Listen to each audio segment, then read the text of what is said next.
Hello, Facebook, YouTube, and Instagram fam.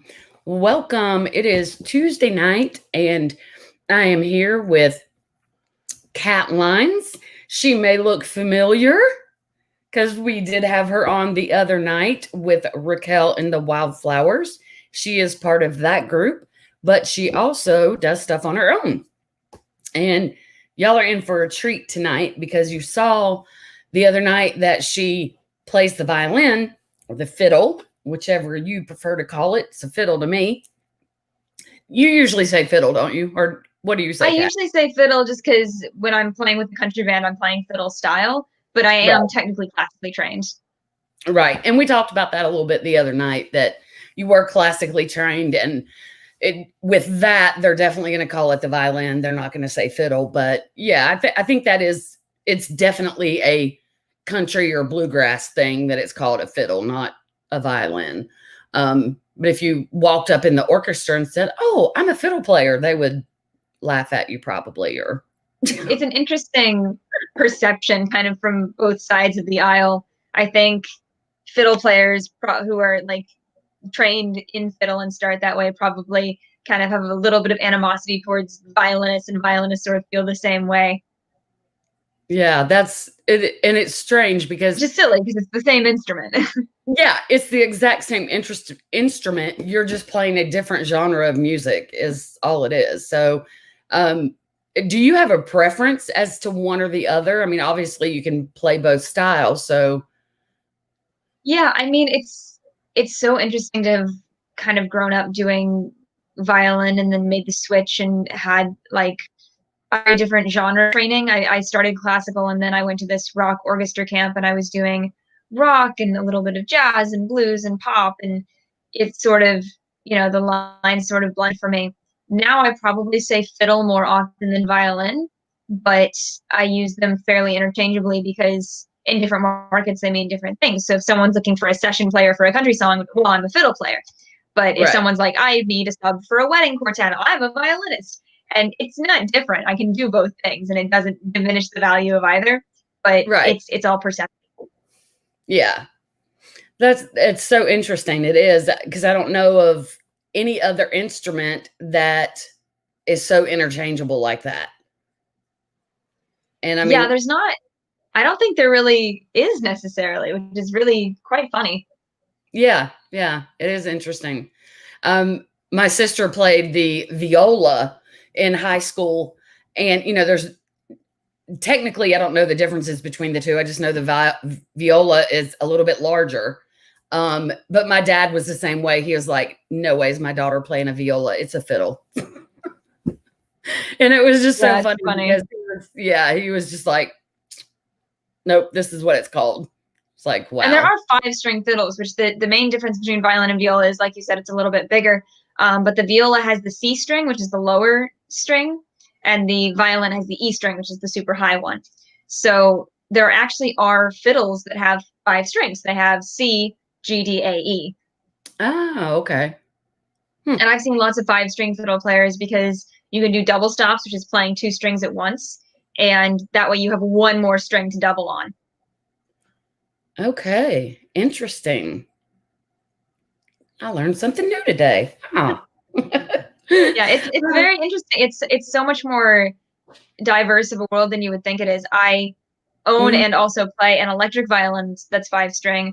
I know some people who play electric violins with frets. I know people who play seven string electric violins. I know people who play violins that have been 3D printed, which is crazy, but they sound phenomenal. So, it's kind of a whatever works. And I think people who are so determined to keep the violin one way are going to slowly start to see that opinion fade and die off because it's such a versatile instrument. I mean, it's so much fun. Yeah. Wow. Okay, a 3D printed instrument. That is such a crazy concept to me. Yeah, they're cool though. And I mean, I'm just dying to someday go to the NAMM show, like a big music convention, because they'll have booths on booths on booths of setups of different violins and different manufacturers, and you can try everything and talk to the makers. And I'd probably just fangirl and fall on the floor. But Wow, that would be so cool. And I don't know that I'm positive I've heard one. Positive I've heard one, but I don't know that I've ever seen an electric fiddle. They're a lot of fun. I can probably, on my Instagram, I have a picture of mine from forever and ever and ever ago. But, they come in all shapes and sizes. The brand that I play is called Wood Violins, and the maker of that company is Mark Wood. I don't know if you've heard of the Trans-Siberian Orchestra. Oh, yeah.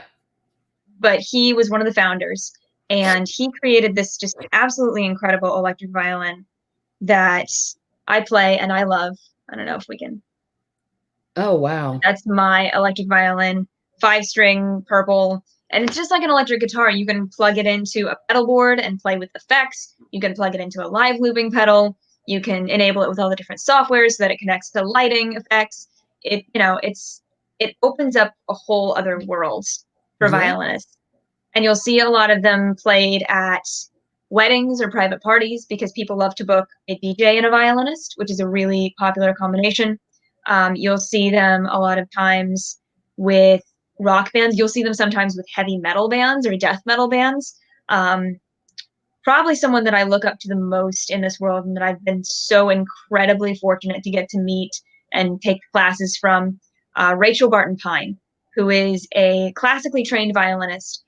She trained just incredibly hard, and she has a violin that Paganini played. And Paganini was considered to be the first rock star. He wore all black. He played unconventionally. People were kind of convinced that he sold his soul to the devil for his talent. And she plays one of his violins and then is also a death metal violinist and has played for metal bands and is incredible. I mean, watching her perform live is one of the most like transcendental experiences. I don't even know if that's the right word, but it's just mind-boggling. And she kind of represents that perfect dichotomy of, yes, she's an incredible classical player, but have you heard her play metal? And the fact that she can do both of those things, and neither one of them diminishes her ability in any way. If anything, the two of them only strengthen each other. She's just incredibly representative of the kind of musician I'd like to be, who can be like, yes, I can play in your wedding band, but then I can also play for, the metal reception afterwards. That's crazy. Wow.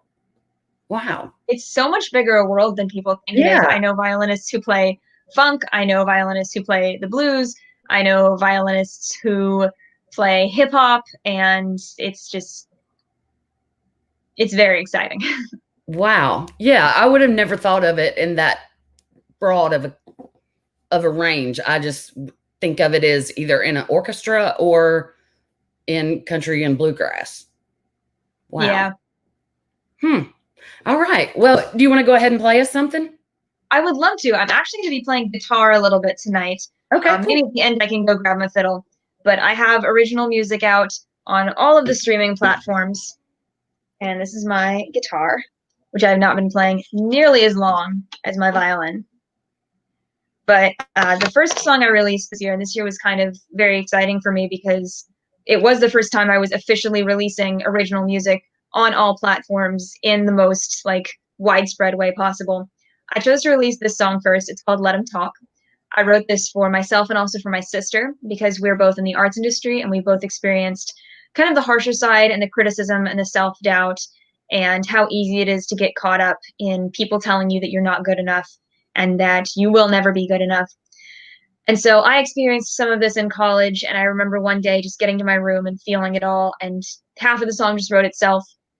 When quarantine hit this year, I was revisiting old material, and I found this, and I just thought it was the perfect foot to kind of step out on my own, because it's a positive, uplifting message that I really believe in, and that I hope anyone listening tonight will connect with. So this is called Let 'Em Talk. It's out now on all streaming platforms, and it is for everyone, not just artists. All right. Whisper behind my back, what is she gonna do? I just keep my head down, keep on walking to my room. When I lock the door behind me, all it does just remind me there are people out there who live to steal your crown. They've got nothing better to do than pick fights and throw fits. But in real life, they're gonna call it quits. The bravest people in this world are the ones who never stop.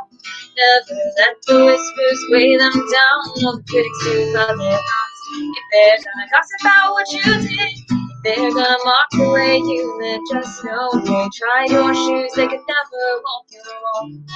So maybe let them talk. So maybe let them talk. Maybe let them talk. Maybe let them talk.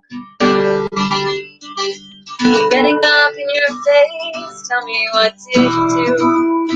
Between you and me, I think they're just scared they'll never be on this sweetest you. So carry yourself with pride, hold your head up twice as high. Don't diminish yourself to keep others from feeling. They might call your dreams out of reach. Check it out, there's our two. And looking at those odds, I'd rather bet on you. The bravest people in this world are the ones who never stop. Never let the whispers weigh them down. No critics who clap their thumbs. If they're gonna gossip about what you did, if they're gonna mock the way you live, just know they tried your shoes, they could never walk your walk. So maybe let them talk. We all pay our dues. We all fall short. Say it's worth it in the end. If it hurts, you don't have to pretend, but don't let it stop you. 'Cause you'll always have me to talk to. Bravest people in this world are the ones who never stop. Never let the whispers weigh them down. All the critics too glad they got. Someday we'll see your name in lights, but your eyes will still shine twice as bright. So dance past the ones who never walk your walk. The bravest people in this world are the ones who never stop. Never let the whispers weigh them down. All the critics too have their thoughts. If they're gonna gossip about what you did, if they're gonna mock the way you live, just know they tried your shoes, they could never walk your walk. Yeah, some folks all they ever do is talk. Let them talk. Baby, let them talk. Baby, let them talk. Baby, let them talk.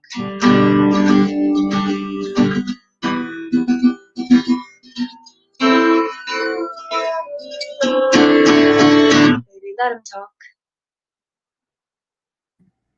Yeah, I like that. And I really like the message. I think that's such an important message for, like you said, for so many people for different reasons, not just artists. I don't understand why people have to be negative like that towards somebody, or try to bring somebody down and telling them that, you can't do this or that. Yeah, so I really like the message in that song. You did good with that. I like that. Thank you. Yeah, don't ever let anybody tell you that you can't do something. If you're passionate about it and that's your dream, there's nothing that can stop you except yourself. Somebody else's words doesn't matter. Don't let people like that get to you. Yeah, I really like that. And so how long have you been playing the guitar? The guitar has now been about 2 years. This was the first instrument that I saved up for and bought myself, which was really exciting. I basically put aside every bit of money that I got from every single gig we played from summertime of 2018 to around, I bought this right after our show at Daryl's house where we opened for Jessica Lynn. That was the final paycheck that got me to buying this guitar. And it was kind of an exciting feeling because, my violin, my parents got me that.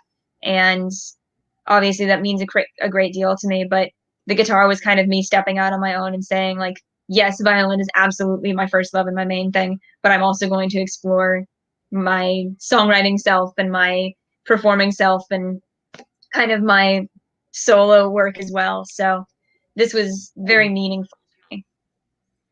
Yeah, and I think it definitely means something when you're able to make that like first big important purchase on your own. Um, Kind of makes you feel like, hey, I've arrived, or my hard work is paying off because this is the results of my hard work. So, and the Yeah, fact definitely. that you bought it with money from gigs instead of like, your regular job is means that much more, I would think. I don't know. It's like music helped you buy. Music, yeah. Yeah, Music music funds helped you buy music. music. Yeah, I love that. Yeah. Um, so you mentioned your sister is also in the arts. Is she musical or a different type of art? She's a dancer. So my sister Dancer. dances, very competitive. She does ballet, she does modern, she does lyrical. She kind of does a little bit of everything. She just did a performance, her school's performance, well, her studio's performance of the Nutcracker. And from what I understand, that went quite well. They had to kind of pre-tape it this year. But as I was finishing up this song, I was like, you know what? Even though it's early on in my career and it's not necessarily the most advisable thing marketing wise to do this, I really want a music video for this. And so I put together this idea. It was all self-made, and Raquel from Raquel and the Wildflowers actually helped me film it because I knew that she had some experience doing some self-filming as well. So we went around town and we filmed my part, and that was a lot of fun. And then Shannon, my sister, she danced in the studio and at this pretty location outdoors near where my hometown is. Yeah, I remember seeing that. And Now that you mentioned, yes.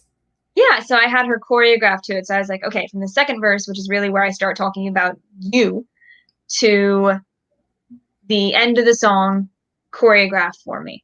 And you can leave some parts out, but I want to see your creative vision. I want you to have something. She's a senior in high school, so I figured, okay, something that's completely original and completely her own is something she can also show to colleges and audition centers and all of that kind of thing. And it just didn't feel right to not have her involved some way. So Yeah. even though, I think I had 1,400 miles written in the music video, 1,400 miles apart, I was like, you know what? We can still make this work though. And my wonderful drummer from the Raquel and the Wildflowers, Tommy Carlucci, he's incredible with filming and editing, and he pieced the whole thing together. And so I got to kind of sit and look over his shoulder and say, okay, let's put this here and put this here. And that was a very exciting experience to just see that come to life. Yeah. Yeah. And now that you mentioned it, I wasn't seeing the video in my head prior to you mentioning it, but as soon as you said that, I remember watching that video and I remember thinking how beautiful it was that, and I think maybe I read something about it. I don't know if you had I don't know where I read it at, but I read something because I knew that was your sister in the video.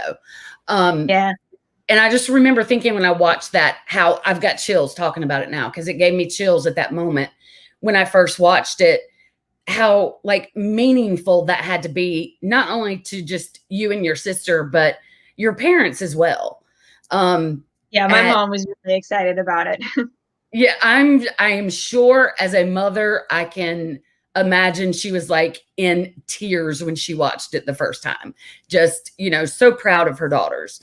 And I mean, it was just not only a beautiful tribute to your sister and what she does, also, of course, to what you do, but any musician or any artist, and especially this year. I mean, this year has been incredibly hard on any type of musician or artist, whatever it is that you do. It's been so hard this year to, I mean, y'all are not getting gigs like you normally would. I'm sure your sister's not getting, to do dances like I honestly feel the worst for her. I really do, because it's, senior year and everything to look forward to. And, I missed out on the second half of my senior year because of COVID, but I feel much worse for her missing out high school. Oh yeah, we faced that last year with my son. His last half of high school year was shot, and then of course, first half of his first year at university. So yeah, I totally understand that. It's been such a difficult year. But I think now, when did y'all make this video? So the song release itself was September 29th. I remember because I was scrambling to get it out before any kind of holidays hit. We filmed this the first week of October. So it was the perfect, honestly, it was the perfect day. I'm really glad we filmed then. You know, the sun was out. It was maybe a little sunny, but we kept getting some good cloud spots. And Raquel and I were wandering all over. She lives upstate, so we were wandering all over there, finding the most beautiful spots. And she filmed it throughout that week as well, and kind of in that weekend. There's one shot that she did in the studio. And then again, like I said, she was outdoors for some of it. And then once I had all the film, we pieced it all together. And I think I released that October 15th or 16th. And I was almost more excited about the video to come out than even just releasing the actual song. Yeah. Because, you know, I'd been thinking all summer, I really want to release this. I really want to release this. And then getting to do the music video on top of it was very exciting and kind of gave us a chance. We don't get to collaborate very often, you know, being both in the arts, but in such different mediums. There's not, like, I'm very much not a dancer. So we don't really get to collaborate in the same sphere. And I would love to see us collaborate more in the future, because I have music that I want choreography to. And I think I absolutely am in love with the creative process, just going from building the song to being in the studio to producing it to releasing it. And dance is one more extension of that emotion, of that creation, of that expressive process. It's like making a movie. I mean, a music video it's a movie. It tells the story one more way. Yeah, absolutely. I agree wholeheartedly.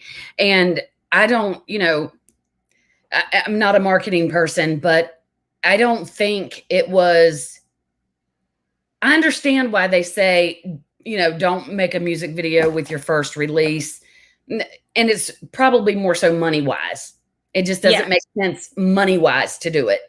But I think it all depends on the song and how it's going to resonate with people. And this one needed a video. Yeah. Yeah, I very much think so.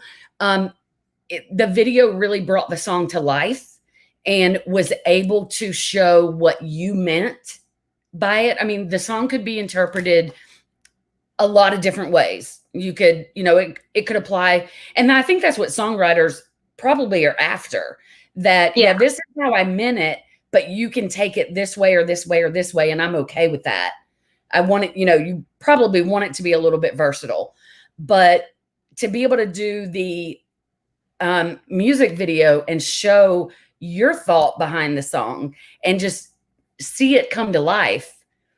I love videos. I love videos. So I love that, especially I'm one of those people that, and I don't know why I don't get involved in like the making of music videos somehow, because as soon as I hear a song, I can like picture how I would make the video to it. And it's like, so it's however I interpretate the song. And I'm not a songwriter. I'm not any of that. So I don't know why my brain does this, but as soon as I hear a song, I immediately like picturing what the music video to that song would look like. And so that's so exciting. Yeah. It's exciting because I think a lot of songwriters, when they approach writing, I definitely had a tendency to go too specific when I was writing previously and just think like, and it makes sense. I love novels that really bring you into the setting and have every little detail. But when you're creating a song, I think because it's, you know, you really just have those like 3 to 4 minutes to catch somebody, have it be meaningful. You don't necessarily have time for all those little details. And even if you do, people aren't going to hang on for 3 to 4 minutes. You know, there's on one end, you only have 3 to 4 minutes. On the other end, it's 3 to 4 minutes, which we live in the TikTok generation of, 15 seconds to 1 minute. Within that short amount of time in the very beginning of the song, you want to kind of catch as many people as possible. And for that to happen, the lyrics need to be specific enough to be meaningful, but vague enough where someone can listen and go, that's me, I relate to that. And you want a lot of people to be able to do that. And people are so fundamentally different. It makes me think of, my parents are science teachers, and my dad did a thing one day. He does science, and then he also does a class called Theory of Knowledge, which is one of my favorite things that I took in high school. and he had a day where they talked about horoscopes, and kind of he had a friend of his, he called out to a friend of his, and he was like, okay, so send all my kids their horoscopes, right? So all the kids, they get the horoscopes and they open it up. They're like, oh my God, that's me. That's totally me. That makes so much sense. These are so right. Oh my gosh. And he goes, great. Pass it to the left and then pass it back. And they read it and they go, you have the same one as me. How do you have the same one as me? It says the exact same thing as me. He goes, pass it back again, pass it back again. And it was just all the same thing. So it makes me think of like when you read a horoscope, you know, there are millions of people on Earth. So odds are there are like millions of Geminis or millions of Libras or whichever, you know, class fits into. So when they write those, they're writing broad enough to catch a lot of people, but specific enough for it to still mean something. Right. And I think songwriting is kind of the same way. You're like, I need this coming from me to mean something, but I need people hearing it to also be like, oh, that's me. That's my, like that part of that belongs to me. Yeah. Wow. Yeah. I never thought about it in a sense from the horoscopes, but it's funny that you said that because that's so true. That is so true. Wow, that is crazy. Huh. All right, a little bit different question here because you touched on your parents both teaching science. Do they both teach high school science? My mom, I think right now is mostly doing middle school. My mom does this online school called Texas Connections Academy. So she'll teach kids who are, for whatever reason, taking school from home. That can be because they're elite athletes or just because it's the right situation for them. But I think that she finds that really cool. And of course, she loves that she gets to keep her dumb pants on. But Dad has taught at the school that I graduated from for, I think, over 20 years now. He taught physics and theory of knowledge. And my mom used to teach they actually both used to teach biology and then switched to physics over time. Wow. But it was really interesting. When I went to high school, my dad was my physics teacher. So yeah, that was kind of, what was that like having your dad? It was sort of this interesting double-edged sword because on one hand, you know, I felt like I'd grown up in the school. I felt like I'd grown up, like I bleed black and gold. Those are my high school colors. I grew up with those. I grew up seeing the owl mascot, which was the mascot of my high school, and going to games and, you know, knowing the school spirit and just feeling part of that community. On the other hand, I couldn't get away with anything. So, you know, I had to kind of keep my nose clean in high school, which is for the best, honestly. But, you know, I think part of that was why I decided to move so far away, just because when I went into high school, I already was somebody. I was Mr. Lyons' daughter. And I loved being that. I mean, you know, don't get me wrong. I don't regret at all going to the high school that I went to. I think it was absolutely the right decision. And I include my father in that. But it was nice to go somewhere where it was like, nobody knows me. There's no backstory. There's no history. All you know about me is I'm from Texas and I play the violin. That's all I want you to know. Yeah. Because I get to build myself from scratch in this completely new place. Yeah. Yeah, exactly. I totally understand that. So was your dad like the teacher that everybody loved or the teacher that everybody dreaded going to his class? Yes. Simply because Garland High School, the high school I graduated from, has a program, and a lot of high schools do and more high schools should, called International Baccalaureate.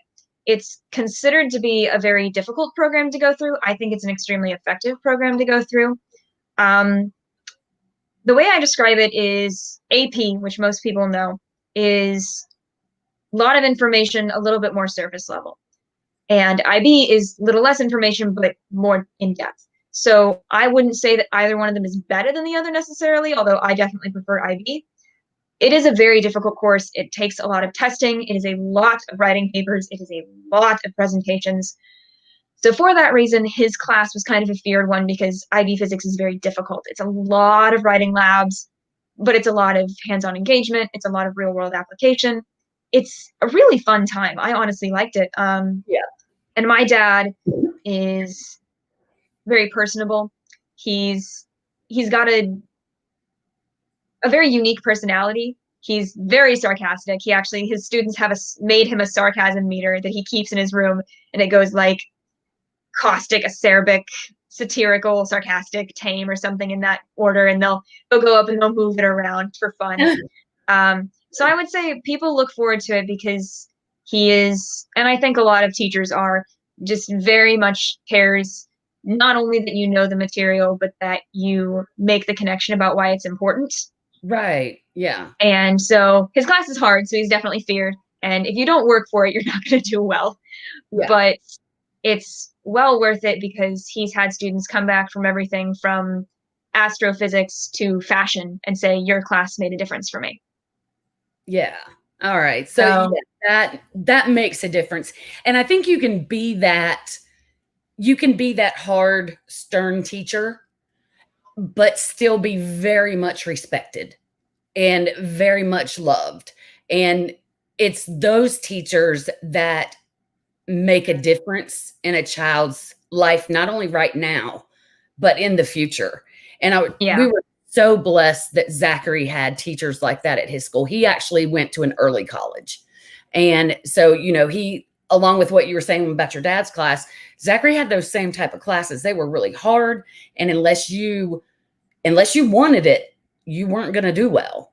And because it was early college. You're going to graduate with an associate's degree. So you're adding in 2 extra years work in there that you've got to get in.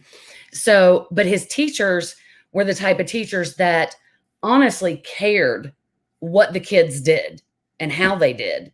And like graduation, not just the parents were crying, but like kids were crying to be leaving, teachers were crying to be losing the parents and the kids. And, it was just very, very family like, very, very family like. So, I love that you say your dad was kind of both. Because yeah, if he had just been like the fun teacher, like, oh yeah, I can't wait to go to his class. It's yeah. gonna be Everybody fun. knows the fun teacher when you don't really get anything done, and Yeah, then yeah, you also have the flip side. But it's such an incredible profession, and it does make me sad because I don't think we treat teachers well enough in this country. yeah. I agree. It's I've seen firsthand how much love and passion, and I went to school for education. That's what my degree is, and I graduated this year with a bachelor's in music education.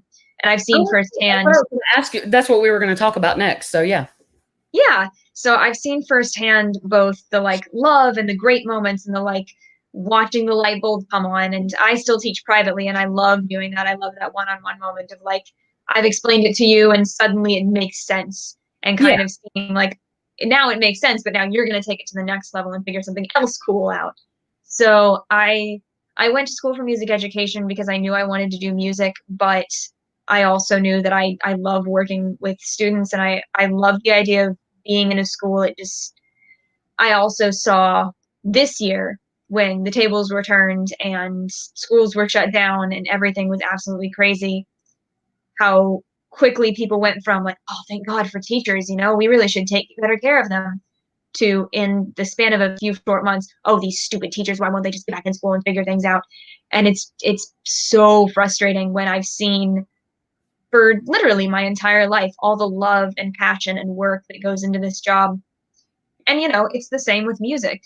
mhm, We want artists to perform and to tell the world about themselves and to bare their souls quite literally in song, which is not easy. And then we mhm, want them to accept 0.003 cents per stream on their Spotify plays, and we want them to accept worse tax rates, and we want them to accept that people are going to say things like, oh, when are you going to get a real job? So kind of being a music educator, I think you get the short end of the stick on both ends, because people are like, when are you going to teach a real subject? And also, oh, you're a teacher. Well, that yeah, just means you couldn't do something else, which is just the worst insult, because quite yeah, frankly, there's no more important job than that of a teacher. There's just not. No one else comes in contact with future presidents, future doctors, other future teachers, historians, mathematicians, scientists. yeah, Who's going to teach them? exactly. The most important job in the world. Yeah, and I hate that, like, when there are budget cuts within the education system, the first thing that seems to go is music and arts because Yeah, that's it's devastating. And non-important. orchestras get hit. I would say orchestras fairly consistently get hit the hardest, and that's something I saw frequently. And look, I grew up in Texas. I get band culture. Some of my best friends are in band. Some of my best friends are some of the best band instrument musicians that I know. So I understand band culture and I absolutely respect it, but it was always really hard being part of the orchestra and sort of being told that your music is antiquated, sort of being told that you're not as important because you don't play at the football games. So it's very sad, and I would say to string musicians, fight, especially students, because like, dear God, especially once you're in college, you're paying to be there. Fight Yeah. back because your art form deserves to be there. And to that end, fight for there to be music, all music in all schools. Because first off, it's just good for people. Yeah. Having music in your life is just good for you. And if you don't believe me, go a day without listening to any music. You can't. It Yeah. won't happen. Exactly. And then second off, and this is definitely the second and even less important, music for music's sake is incredibly important. But then the second reason is so many studies have shown that students who participate in music do better at just about everything. They're better socially. They have a better understanding of their own emotions. They have a better understanding of the world around them. They test better, which is the least important reason, in my opinion, but they still do. They do Yeah. better. Students who engage in music, in the arts, in theater, they just do better. So, it is very sad to be kind of a fresh graduate and being looking at the world and going, ugh, we really do get the short end of the stick, but are still so incredibly necessary. Oh, yeah. Well, you think about how many times have you seen or heard about a TV show where, a patient is in a coma and it's music that was therapy to them. That's what brought them out of it. Or, music is incredibly healing physically and emotionally. And yeah, I can't imagine a world without music. And who would want to, really? I mean, how horrible. If you think about it, we play music at every instance of life. We play music at weddings. We play music at funerals. We play music at church services. We play music, probably too much of it, at Christmas. So, Yeah. it's very sad to me when people are then like, oh, but we don't really need music programs. Like, there's nothing we need more than music programs, especially now. Yeah. And it's been interesting to watch behind the scenes, seeing people go through teaching music virtually and teaching music when you have to social distance and the adaptations that teachers have to make. It's incredibly admirable because, Oh, yeah. even with all the horrible things they have to go through, they still know how meaningful what they do is. And because they understand that, they're still fighting for it. Yeah. And I think that says a lot for a music teacher that has adapted to be able to teach online. I mean, I can only imagine how difficult that must be, because I would think that you want to be hands-on to like help the children, place their hands correctly on the piano or on the guitar or on the violin or whatever the instrument may be. And I'm not a teacher by any means, but I would think it would just be easier to be hands-on and to have to adapt to do that virtually, where literally what you're showing somebody is in reverse. So that would make it that much harder. I can't imagine adapting to be able, I can't talk, to be able to do that. So I very much respect those teachers that have done that, those, individuals that have done that and continue to teach online. I think that's incredibly generous of them to do that. Yeah. Yeah, it's really interesting. I teach privately. I have two violin students. They're both fairly young, and it's definitely been, it's been a shift. On one hand, they were going to be moving far away anyway, so it was kind of a nice transition. On the other hand, there are definitely times when I wish I could just reach through the screen and tune the instrument for them, or adjust their hand on the bow, or move their finger up so that it's on the finger tape correctly. So you kind of have to, and you have to relearn how to explain things. Yeah. Yeah. Because you're not there to like point directly to it or like show them. So you relearn, and you know what? It teaches you more about your own instrument and your own abilities because you're relearning how to teach this thing that you thought you already knew everything about. Yeah. Yeah. So it's terrifying and it's exciting. but I Yeah. only have students. So I can't even imagine a classroom full or a Zoom call full Yeah. of students, especially with beginners, because there's so much technique wise that can go wrong. For violin, I developed a bad habit of, I'll have my arm up around my instrument. I developed a bad habit of overextending my arm. So if you look at this is not a normal position for an No. arm to be in. And it definitely causes strain back here. It causes strain on the back of my hand. It causes strain behind my shoulder, which is incredibly painful. So, I have to learn to readjust. And that's a habit I developed late in my career. So imagine if I'd done that from day one, 8 years old, picking up this instrument.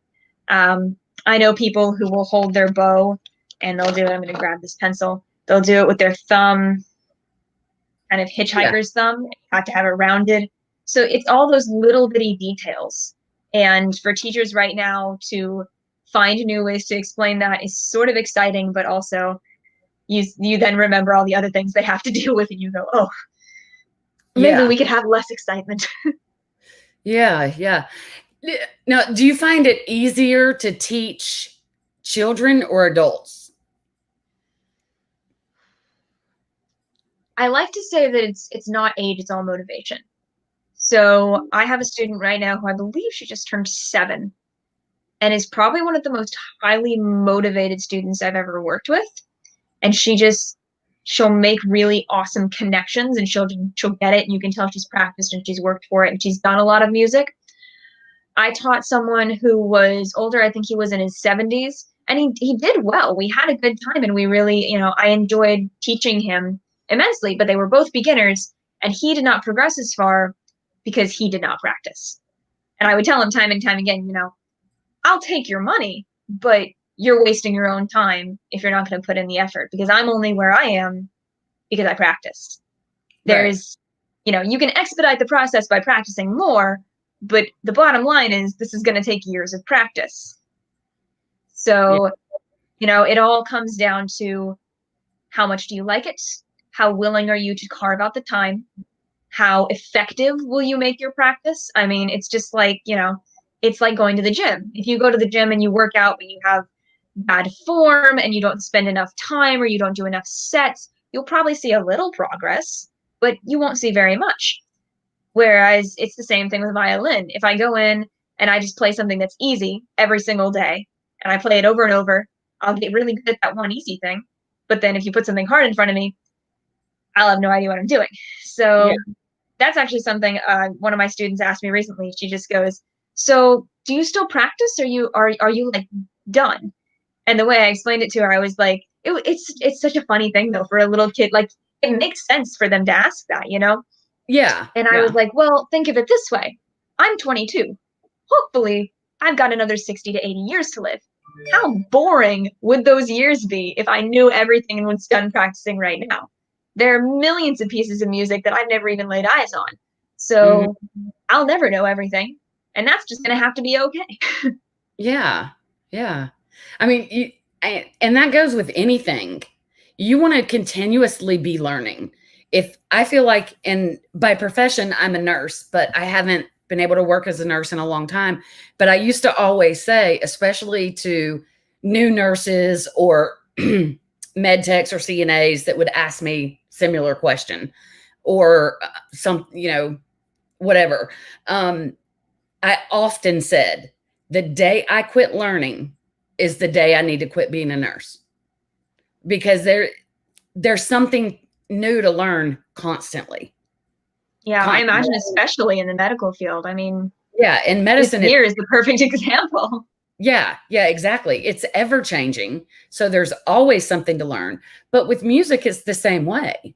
I mean, there's always a new song being written, and Yeah. yeah, I just feel like in and that can be applied to any profession that you're in. The day that you think you know everything and you don't need to learn anymore, you just need to quit and give it up. Because one, you're going to have the wrong attitude.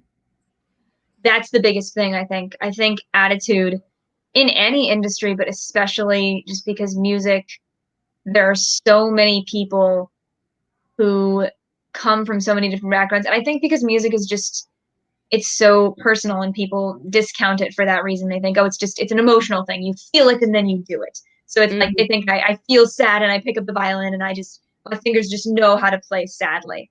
But it took years of training to do that. And I know that I have many years to go before I even know half of what I'd like to know right now. Yeah. So I think when I run into the best musicians, and I mean, I've been going to this music camp for 10 years where I just get to interact with industry professionals. I get to interact with people my age who are vastly, more experienced for whatever reason than I am, who have done different things that I've done, or, have just trained differently than I have. So there might be things that I'm better at, but there are definitely things that they're better at. Yeah. The people that I meet who are the absolute, truly best musicians are the most humble, kind, open-hearted people I've ever come across. And they're the people who listen to someone like me who's just starting out. I mean, violin I've been playing for some time, but I still consider myself in many ways a beginner, especially with fiddle stuff, just because I haven't trained in that as long. And with singing and songwriting, I have a fair amount of experience, but it's a drop in the ocean compared to what a lot of people have.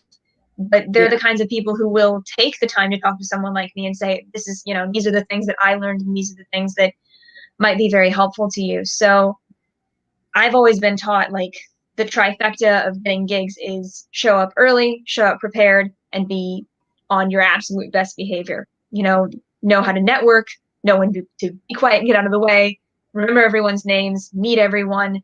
It's all about making those connections and being memorable for all the best reasons. The second you're memorable for a bad reason, you'll never get a call back. Exactly. Well, let's hear another song and then we'll just have some fun questions. Okay, cool. So obviously this has been an incredibly tough year for everyone, no question. I recently made the decision not to go home for Christmas, which was a very difficult decision, but seems like the right one, considering just all the risks associated with everything that's going on. And, I want to be able to celebrate when I can see my family as safely as possible and not have to worry about this anymore. I was thinking about that actually on Halloween and thinking about just how devastating it was and how devastating it was going to be, and that was the decision I was probably going to make. At the time, I was working on another Christmas project, which I will be releasing soon. And I was wrapping up production on that. And I just started thinking, like, sort of panicking, because it was like, I haven't seen my family in almost a year. This is insane.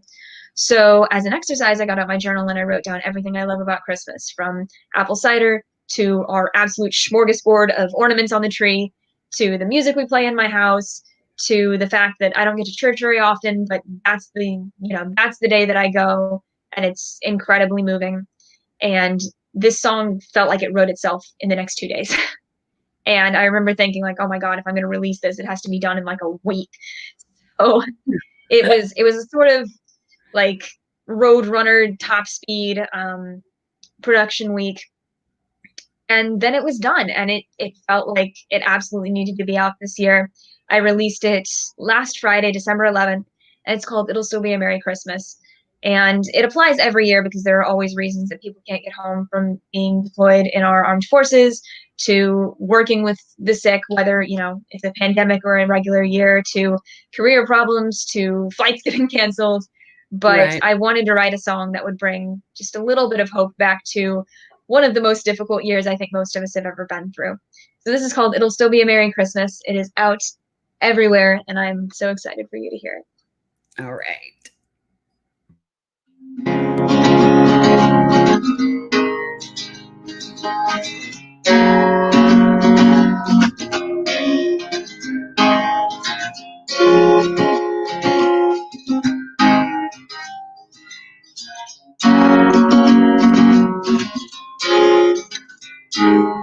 Every time the first snow falls, I feel like a kid again. How could anyone forget how it's so beautiful?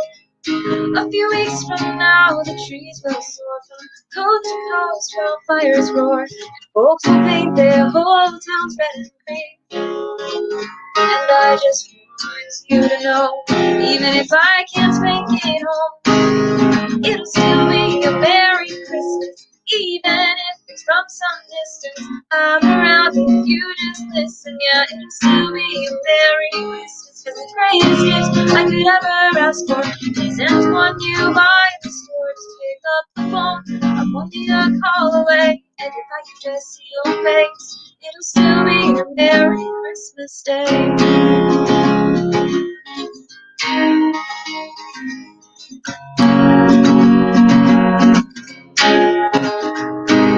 The ornaments bring back the magic they saved away all year. Well, Bing Crosby sings on the radio for everyone to hear. I don't get it to church that much, but once a year I escape the rush, light a candle and stand with the ones I love to remember why we're here. Even though I'm far away, I'll still light one in your name, and it'll still be a Merry Christmas, even if it's from some distance. I'm around if you just listen, yeah, it'll still be a Merry Christmas. Cause the greatest gift I could ever ask for isn't one you buy at the store. Just pick up the phone, I'm only a call away. And if I could just see your face, it'll still be a Merry Christmas Day.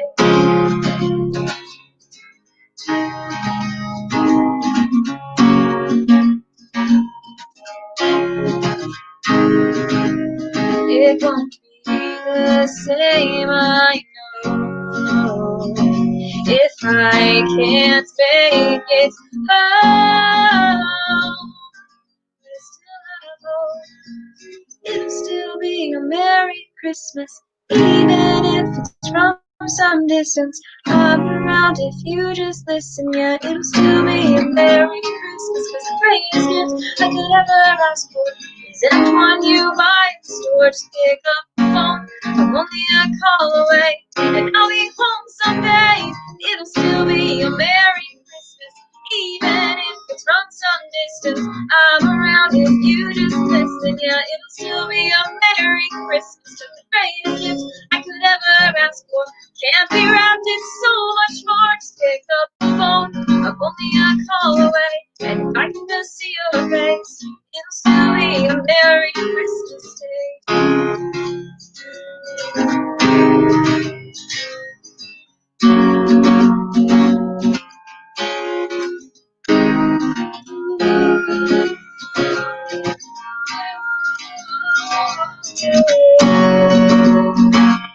It'll still be a Merry Christmas Day.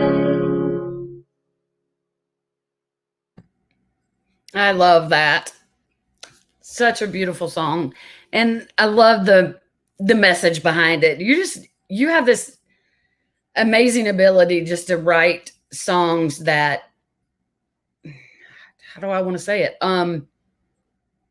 That just have incredible messages that it's like it's almost like you're turning a letter to somebody into a song. Does that make sense? Yeah, I mean, I think the way I like you're writing a special letter to somebody and it just turns into a song. I don't know. Yeah, thank you. Yeah, I think the way I approach songwriting is usually just I'll start and either I'll have an idea and it'll start writing itself out, or if I have too many thoughts in my head, I'll start writing everything down. And usually it'll end up narrowing down to trying to communicate that specific message and trying to I want to write introspectively, in that I want to be very honest about everything that I'm thinking, everything that I'm going through, everything that I want to say.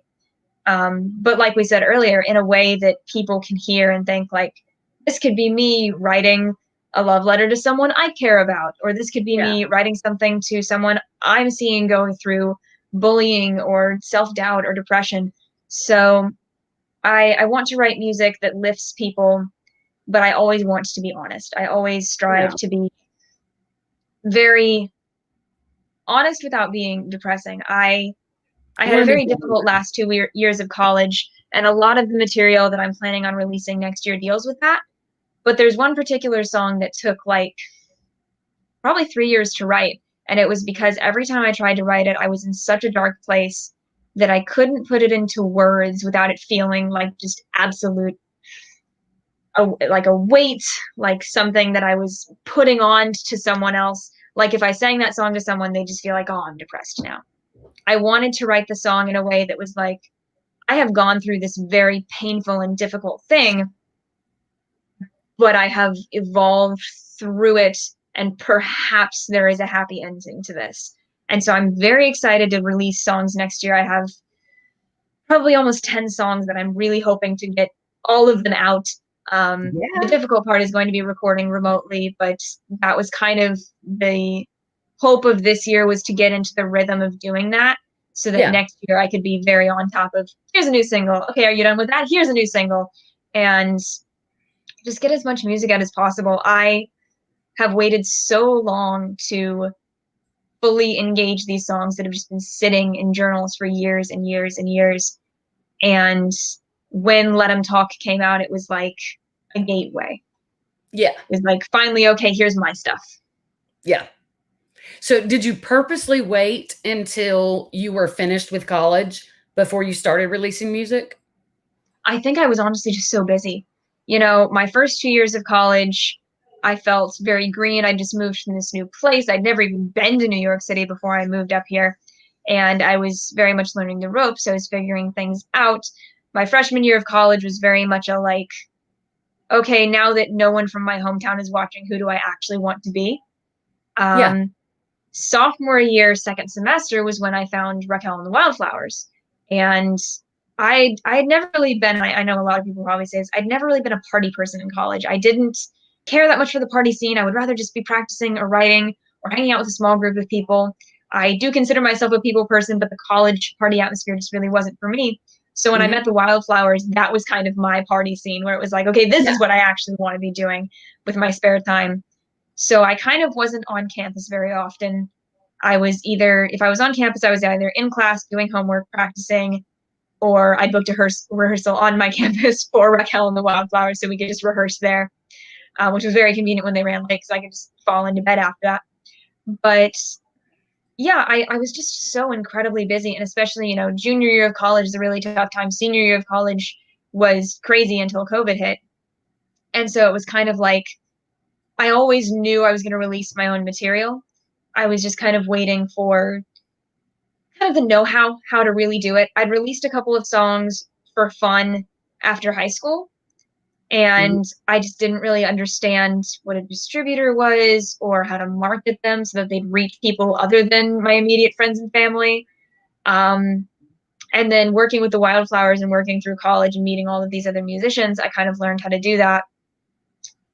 And when quarantine hit, it was like, okay, I really don't have an excuse now.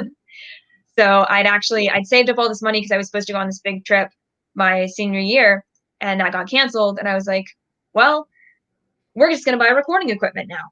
So I'm sitting in kind of our little studio space that we've made, and it's definitely been, Taylor Swift said her album was sort of like a lifeboat for her. And I definitely second that, because I don't know how I would have gotten through this year if I hadn't had these projects to just kind of like, okay, no matter what else is going on in the world, I'm just going to sit in the studio for the next 3 hours and sing my heart out and try and get this done and hope for the absolute best in a year when hope is not on the forefront of everyone's minds. Right. Right. Well, and I want to say to you, kudos to you for taking the money for a trip and investing it in recording equipment, because that is an investment. That's an investment in your future. Kudos to you to doing that, because so many other kids would have just took that money and just blowed it on something else. Been like, okay, the trip's not happening. I'm just going to go buy a bunch of clothes now, or I'm just going to, party and blow it, or, you know what I'm saying? So yeah, absolutely. A young 20-something-year-old would probably just blow it. But instead, you did a real positive thing with it and turned around. You literally invested it in your future. And that was such a wise move, because you're going to get, and not that the trip wouldn't have been great. I think every senior deserves a trip. So that would have been definitely great.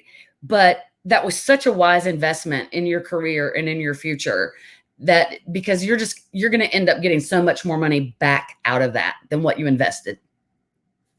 Yeah, so, this was definitely a year I'm really bad at spending money. I don't like doing it. I don't know why. I'm just someone who very much prefers to kind of save it away as much as I can. But this was definitely a year for investments. I invested in a good cleaning kit for my instrument. I finally got a new bow. I got a Coda bow, which was incredibly exciting. And as an added bonus, I had it engraved with my name for graduation.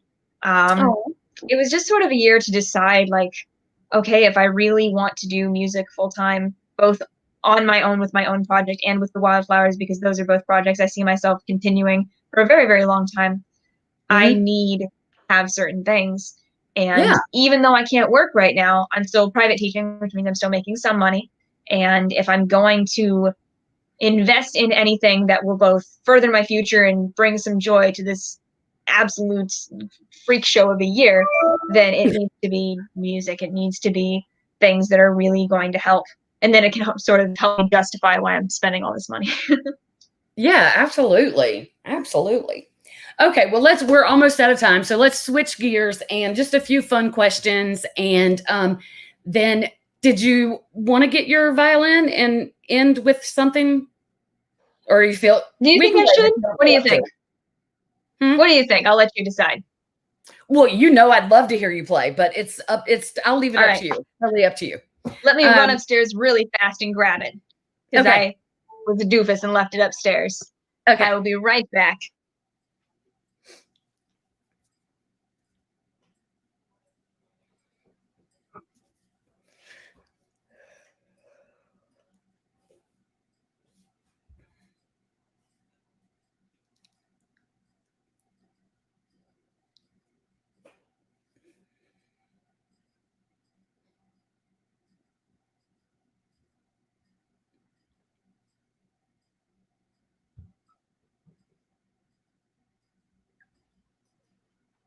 And we're back. And we're back. Yay. Okay, so while you're getting that out, I'll just ask you some questions. Do you have a completely useless talent?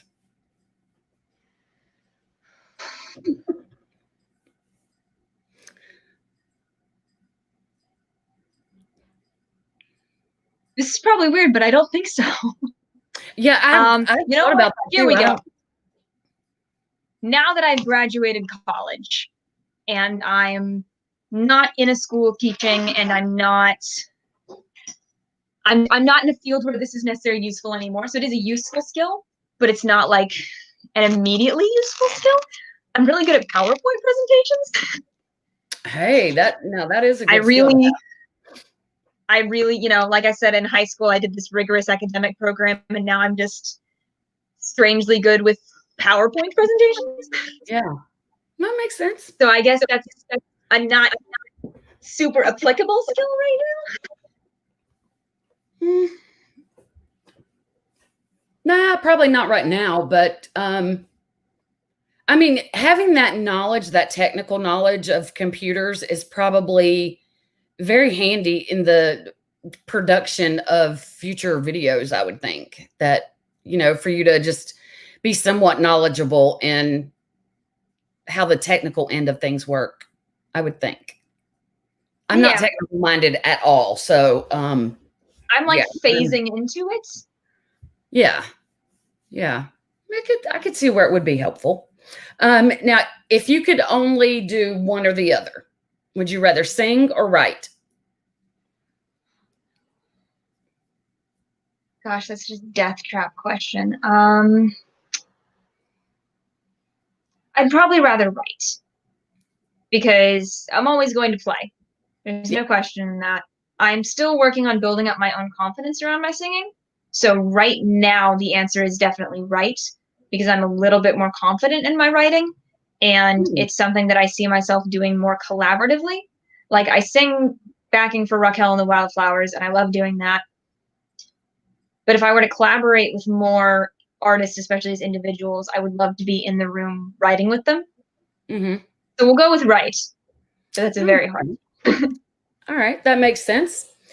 If you playing live, like stage, or playing in the studio?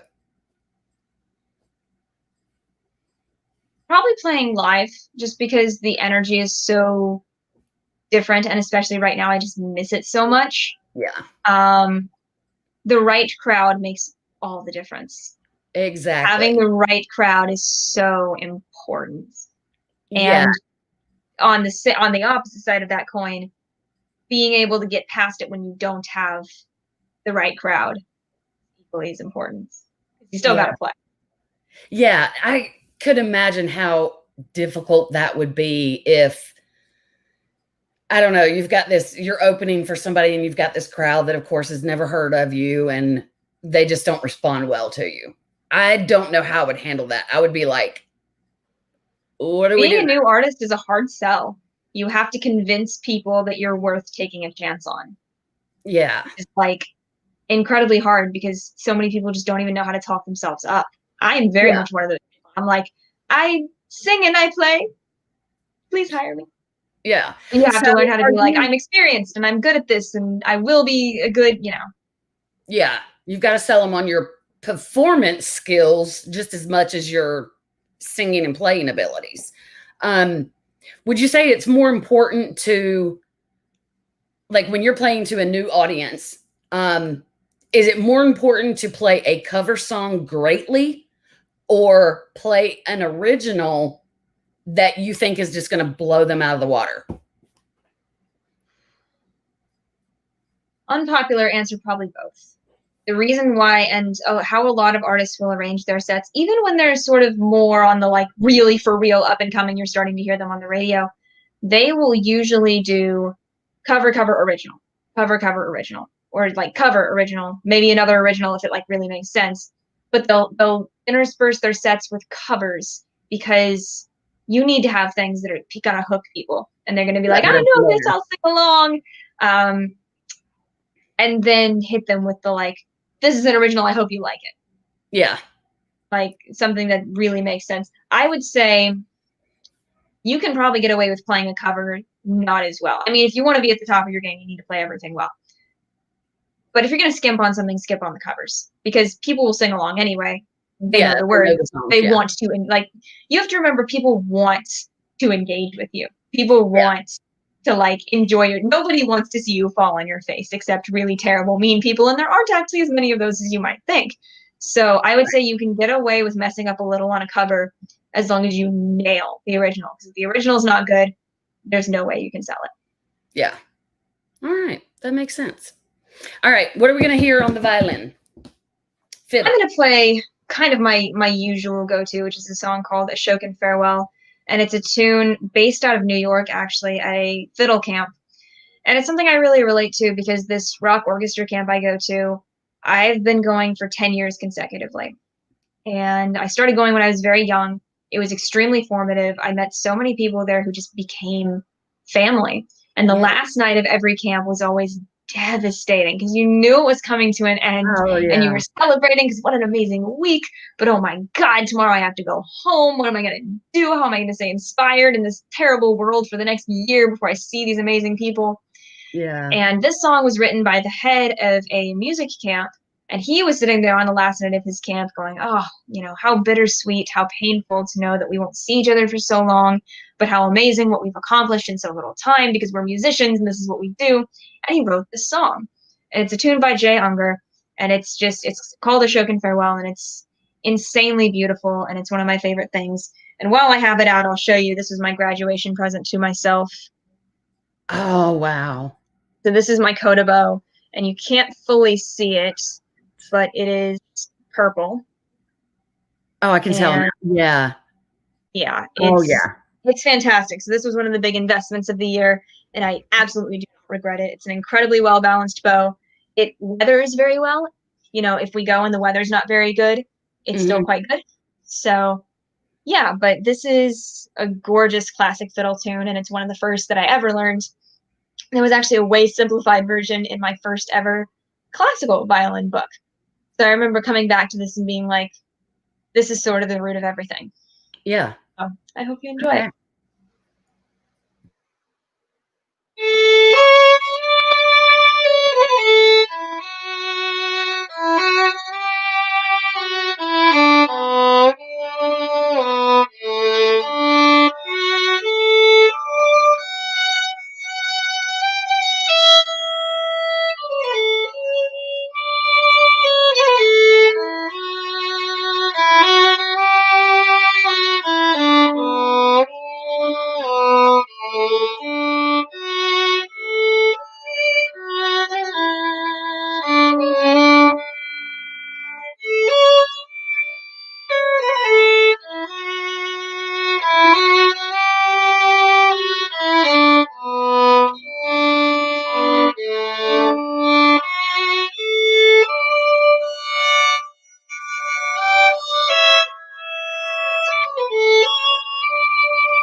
Wow. I could listen to you play all day. Thank you. That's beautiful. I'm going to come back to that in a minute because I just noticed, is Joe Oh, your mom? yes. She said you can make dinosaurs out of aluminum foil. When I was really young, I wanted to be a paleontologist, and I'm still absolutely fascinated by scientists. I mean, how could I not be? My parents are science teachers. And I've also been an artist from very young. I painted, honestly, probably before I could talk coherently. So, yeah, that's where that comes from. And she'll crack up. I've got my dinosaur mug, Mom. One of my favorite mugs that I brought with me to college and brought moving out of college, and kind of has been with me ever since. That is so Some neat. things never change. I'm always an artist, and I always love dinosaurs. It's funny that you said that you used to want to be a paleontologist. I used to have no clue what that word meant, what it was. And my son, Zachary, he's always been a huge reader. And when he was smaller, he loved dinosaurs, He was probably, I'm trying to think how old he was. I don't know, maybe 10 years old. And he's always been a really, really good writer as well. And so when he was probably about 10 years old, he started writing a book. And the main character of the book was a paleontologist. And I was like, Zachary, I mean, here I was asking my 10-year-old what a paleontologist was. I'd never heard of it. And so he had to explain to me what that was. But yeah, sadly, he never finished writing that book. It was just, I mean, from a 10-year-old's perspective and writing this book, you would have really thought it was like an adult trying to write it. But we didn't learn until many years later that he has severe OCD and anxiety. So now that's why he didn't finish writing the book. His just, he wasn't familiar with that and how to manage that. So his attention span did not, he wrote parts of it and that was it. But yeah, but that was just a strange coincidence that you mentioned that. But yeah, so back to your violin playing for just a minute. And I know we've run way over in time. I'll let you go. You have to get up early in the morning. But I am just blown away by your violin/fiddle playing. And that song, I tell you, I don't know I guess it depends on what frame of mind you're in when you're listening to it. It could either make you happy or sad. And I think that's really what he was going for. It's that feeling of like, this was so amazing, but it's ending. Yeah. And this is so meaningful, but tomorrow we have to carry on without it. So, I played that as the encore of my senior recital because, as tough as those last 2 years of college were for me, I gained a lot in those 2 years, both on and off my college campus. So it was sort of my way of saying, like, this is kind of goodbye for me. Yeah. Yeah. And on to better things, on to bigger, better, and brighter things. And I don't know why those 2 years were so difficult for you. And that's your personal story, but I'm so sorry that you had a rough time. And I'm glad that you're coming out on the other side and music is just, I don't really want to say an escape, but sort of both. Yeah, it can be an escape and it is healing. And it's just the power of music is just so phenomenal that I love what it does to people and for people. And, I'm glad that you have that to turn to and that to, not only can you play beautifully and you sing beautifully and you write beautifully, that you have the ability to teach others how to do that as well. And so I just think you have the full package where music is concerned. I'm so happy for you. And I cannot wait to see what the future brings for you as a solo artist and with Raquel and the Wildflowers. We are praying for tour next year. We really are. I know, because y'all have to come to North Carolina. Dying for it. I have relatives in North Carolina. I would love to make it down there and visit everybody. Yeah, that would be awesome. I would love to see you guys. Y'all, I just had so much fun with the group of y'all the other night, and then with you tonight. I would love to Oh, be able to. we are a bunch. Uh, I'm telling y'all would be so fun to travel with. I could tell that just from the Lord, I road hope so. trip stories, and yeah, it would be fun. But thank you so much for coming on. I Thank you enjoyed so much having for you having so me. much. Sorry that I ran over, but we just got to talking into different things, and that's what happens. You know, we It get to really is. talking. I always think to myself, I'll tell you, every single time I do this, I'll like, I'll think to myself, like, okay, it's not going to take that long. Like, realistically, I'm going to play 2 songs, we're going to talk, but it's great conversation and it's well worth the time. Yeah, that's what happens every time with me because, you know, I told you earlier my allergies were really bothering me today. And so I was just not feeling it. I was like, I really don't want to do this. And then my son reminded me, he was like, but mom, you always have so much fun once you get started. And I'm like, yeah, you're right. I'll be fine. I'll power through. But yeah, I mean, it's such a great thing because I meet so many wonderful people and get to hear so much wonderful music. And then the conversation, that's the easy part. I mean, that just flows. And I'm always blown away by that the hour is just gone so fast and we've Absolutely. actually gone over that. So I know you have to get up early and go make lots of people happy with your job in the morning. So Yeah. I didn't Thank you want to so say much that for out having me. And I loud. do hope your allergies get better.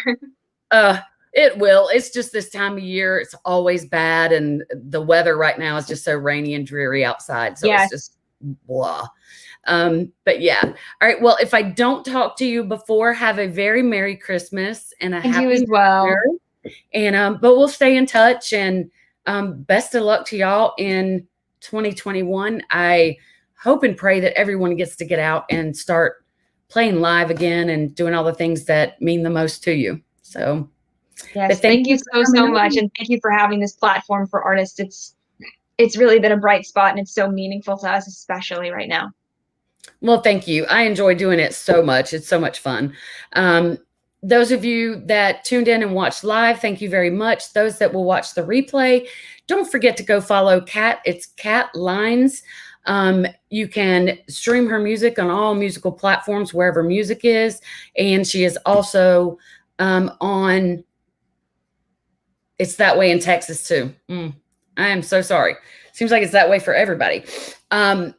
She's on social media on Facebook, Instagram. Go give her a follow. Keep up with her music. Also, you can keep up with her in the group Raquel and the Wildflowers. If you missed that interview the other night, just scroll backwards a little bit and you'll find it. All right. Thank you. And until next time, y'all stay safe, be happy, and be kind. Bye bye. Bye.